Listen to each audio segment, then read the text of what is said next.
You know, our brains are absolutely incredible machines, but they're not perfect. They have these little glitches, these cognitive biases that can trick us into making some pretty bad decisions, and we don't even see it happening. So in this explainer, we're going to open up a toolkit of mental models that are designed to help us escape what's called the certainty trap. I want you to think about this quote for a second. Think about a time you held on to something, maybe an investment, a project, even a relationship, way too long, just hoping it would turn around, even when all the signs pointed the other way. This is a gut check. It's asking a really simple question. Are you making a decision based on reality, or is your desperate need to feel certain, to feel like you were right, getting in the way? So that's the big question, isn't it? How do we break free? And I'll tell you right now, it's not about willpower. It's not about just trying harder. It's about understanding the powerful psychological forces that are pulling the strings. We need a framework, a set of mental tools to fight back against our brain's default settings. So let's dive into the science.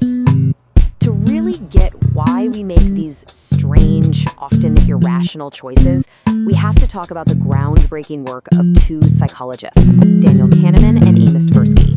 I mean, these guys completely changed the game when it comes to understanding how we make decisions. What they did was actually pretty simple. They presented a bunch of university students with a couple of basic scenarios. All they wanted to find out was how we feel about the chance to gain something versus the chance to lose something. And what they discovered was this deep, fundamental imbalance in the way we think. Okay, now check this out. Mathematically, the options on the left have the same expected value, and the options on the right are the same too. A 50-50 shot at $1,000 is on average the same as a sure 500. But that is not how our brains see it. When it comes to gains, the vast majority of people play it safe. We choose B. We take the sure thing. But when you flip it to losses, our behavior does a complete 180.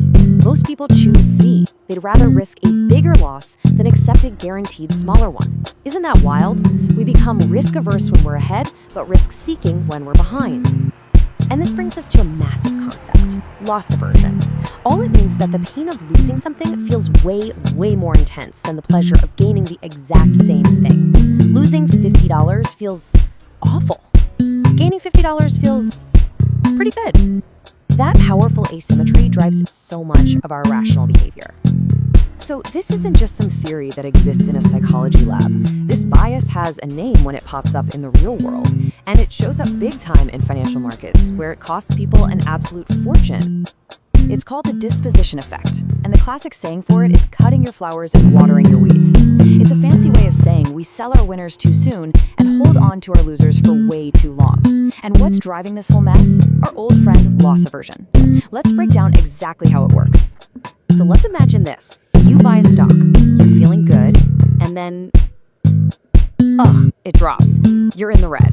Now, it's just a paper loss, right? It's not real until you sell. But that sinking feeling in your stomach, that is very, very real. The future is a coin flip. It could bounce back up, or it could fall even further. What is your gut, your intuition screaming at you to do at this point? Is it telling you to just hang on? Just hope it gets back to even? This chart just perfectly illustrates what's going on inside your head. The potential pain of losing another $10, that's the red bar.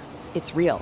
But that green bar, that represents the massive psychological relief you'd feel if the stock just got back to what you paid for it. That feeling of relief is so powerful that it completely overshadows the risk. We're not weighing dollars here, we're weighing feelings. And here's the bottom line. Our brain wants to erase the pain of that loss so badly that we're willing to make a bad bet. We irrationally hold on, hoping for that recovery. We become gamblers, just like those people in the experiment, taking on way more risk. Okay, now let's flip the whole thing around. Congrats, your stock pick was a winner. It went up, you're in the green, you're feeling like a genius. Once again, the future is a 50-50 shot. It could keep climbing, or it could drop right back to where you started, wiping out your profit. What does that same gut instinct tell you to do now? Let it ride, or is it time to lock in that profit? And look at how the psychology totally reverses. The pleasure of gaining another $10, the green bar, that's nice for sure. But the potential pain of watching that profit you already have vanish into thin air, that's the red bar. And oh man, it feels so much bigger. The fear of losing what we've already won becomes the only thing we can think about.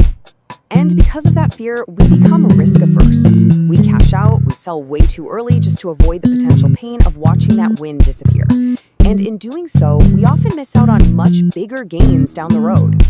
Now, here's the really important part. This flawed way of thinking isn't just about your stock portfolio. This exact same mental trap shows up everywhere in our lives.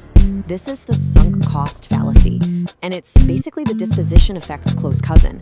It's our tendency to keep doing something, not because it's a good idea for the future, but simply because of all the time, money, or emotion, the sunk costs, that we've already poured into it. Does this phrase sound familiar?